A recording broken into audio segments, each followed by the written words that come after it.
Today I'm going over a deep dive for the 2024 governor election in the state of Washington.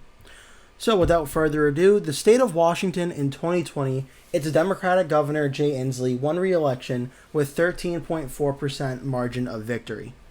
In 2016, the same Governor Inslee also won re-election for his second term with a margin of victory of 8.8% of the vote. In 2012, this was when Inslee was running. He was not a governor yet. He won the election with 3.1% of the vote as a challenger. The current Real Clear Politics polling average of the governor's race in Washington now, there's only been two polls that are factored into the average. It has the Democratic candidate leading by 12 points. So a 12-point lead right now in the RCP average. And the average margin of victory for the state of Washington, according to this poll, to this data set, is 8.4% of the vote average win for the Democratic candidate over the Republican across that 3-election span. When it comes to the national vote of the governor elections as a whole across the country, in 2020, the Republicans won across the country and the governor's races. There was only, I believe, 8 governor's races or so. Republicans won the vote nationally by 8.3%. In 2016, that number was 2.1%. In 2012, that number was 1.8%. And now when we look at the 2024 Real Clear Politics generic ballot vote, there isn't a generic governor vote for the country, so the generic congressional vote is the closest we can get to for a stat like this. Right now, the Democrats are leading by 1.8%. So it'll be interesting to see. I don't think the Republicans will be winning the congressional vote nationwide according to the polling. So it'll be interesting to see how that may affect Washington or may not. The average margin of victory result nationally for the Republicans in this data is 4.1%. So what that means is, and I'll show you here, in 2020, where the Democratic governor won by 13.4% of the vote, the national vote was Republican plus 8.3.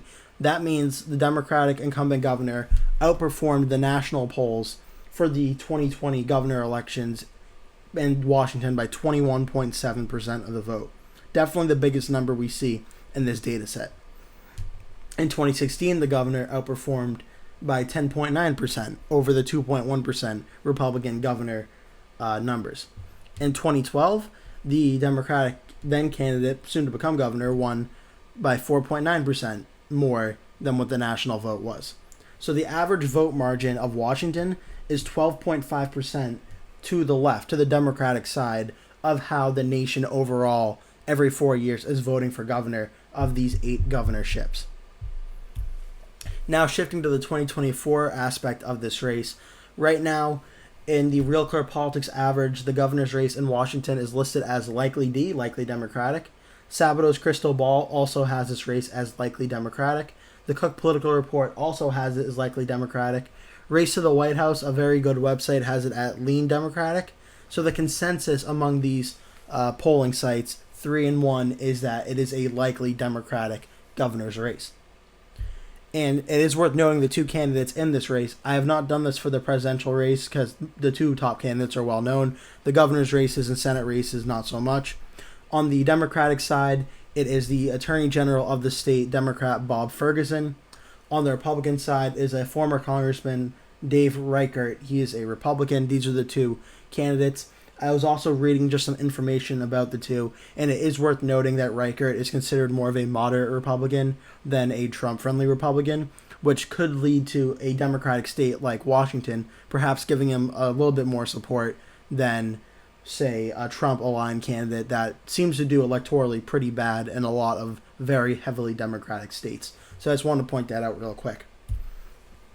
For the Washington counties I'm watching for, I went over this in my presidential video for the 2024 election in the state of Washington, so I'm not going to go over the map entirely, because if I did that, I mean, you can just watch that video if you want to get a more in-depth of these counties I'm showing you. So I'm just going to read off the numbers for this one, but Clayton County is one county I'm looking at. It was won by President Obama in 2012 by only 0.4, Trump by 2.8 in 2016, and then Biden by 3.4 in 2020. I think on the governor's race, I think this will be very interesting because these margins, depending on how they go, if it's anything similar to this, then this could be a very, very close race because the governor's race is likely going to be closer than the presidential race.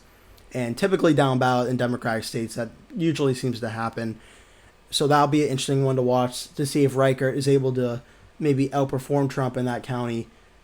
Maybe that may be able to help him and boost his numbers. Or if he is underperforming and Bob Ferguson's overperforming Kamala Harris in that county, maybe that could be a sign that he's doing well. All these counties that I selected are all more suburban swing counties, battleground counties, that I think will have a good insight into how the governor's race at the time is going. Clark County was 0.2 for Obama in 2012, 0.2 for Clinton in 2016, and 5.1 for Biden in 2020. Again, seeing how Ferguson and Reichert is doing in this county, I think will give very good insight into how the race could be going on election night. Pacific County was 11.5 for Obama in 2012, 6.9 for Trump in 2016, only 1.1% for Trump in 2020. Same message, depending on what Reichert's numbers are, that might give a sign at how he's potentially faring against Ferguson, where Ferguson certainly starts off with an advantage. If Reichert is running ahead of Trump in 2020 and even 2016, maybe that could be a sign that he may have a shot at winning the race. If Ferguson is running much better than Biden did in 2020, then it's all but assured that Ferguson's going to win this race.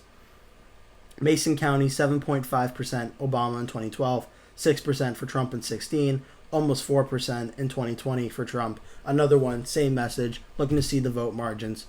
Whitman County, a county that was 2.7 for Romney in 2012, 4.3 Clinton in 2016, D plus 10 in 2020. This is interesting to see what the margin is in Whitman County. Again, Reichert can get those numbers down. It gives him a better shot at winning. Ferguson gets those numbers up, cements any doubt that he will win that race. Looking at the Democratic side of how the governor races go, in the last three, in 2020, the Democratic governor got 56.5% of the vote. In 2016, the governor got 54.4% of the vote. In 2012, the then candidate, before he became governor, got 51.5%. So taking a range of these statistics, subtracting the top number from the lowest number, getting the difference, and then subtracting it from the highest and lowest totals, we are very confident the range will lie between 46.5% and 61.5%. So barring an absolute complete massive polling miss, we know the result will be somewhere between 46.5 and 61.5 for the Democrat. My personal prediction for how I think it's going to go, this is where I give my best guess of how I see the race going. Right now, I have the Democrat Ferguson getting 55.1%. Not as strong as the current governor's last election in 2020, the outgoing governor, but still stronger than what the governor did in 2016. That is more indicative of the political partisanship and polarization across the country and what's going to be a very big win for Kamala Harris in the state of Washington. So 55.1 for Ferguson, the Democrat. On the Republican side, in 2020, the Republican challenger got 43.1. 2016, the challenger got 45.6, and in 2012, an actually very close governor's race, got 48.5%. The range for this one is kind of a big range, between 37.7% to 53.9%. This is one that has a massive, massive range, and it's really interesting to see how it goes. I don't think there's too much of a chance for Reichert to win this race, personally. The one thing he has going for him is he's been on the ballot before. In some part of the state, he's been elected before, and that may boost his chances and give him a little bit of hope. So I actually think he outperforms what the Republican challenger did in 2020, but narrowly underperforms what the Republican challenger did in 2016. I think running on a presidential year, as all of these have, but running on the presidential year in 2024, again, when I think Harris and Trump is going to be a very partisan election, I don't think it's going to be able to help Reichert that much in the state of Washington. So for the final prediction for the governor's race in Washington, I have Bob Ferguson, the Democrat, getting 55.1%, Dave Reichert, the Republican, getting 44.2%, a margin of victory of 10.9% of the vote, which when you look at it is pretty much right in between the 2016 margin of victory and 2020 margin of victory that Governor Inslee got. It's going to be somewhere in between there is what I'm predicting at this time. With that win by Bob Ferguson on the map of the governor's races, let's see, there's one Democratic governor's seat. There's 1, 2, 3, 4, 5, 6, 7, 8, 9, 10 remaining governor's races left in the country. And I'm going to be doing a video on every single one of them, so please stay tuned for that. but there are 10 governor's races, and one has now been won by the Democrats. That will do it for today's video. Thank you so much for watching. If you enjoyed the video, please remember to give it a like.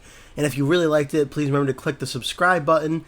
And make sure you turn post notifications on so you always get notified when I post a new video. That way you never miss one. Also, please remember to share this video with your friends and family if you really like the video. And remember to stay tuned because I'll be posting at least one video every single day leading up until Election Day, so I'd really appreciate it if you keep coming back and watching those videos. Thank you so much for watching, and I hope to see you in a future video.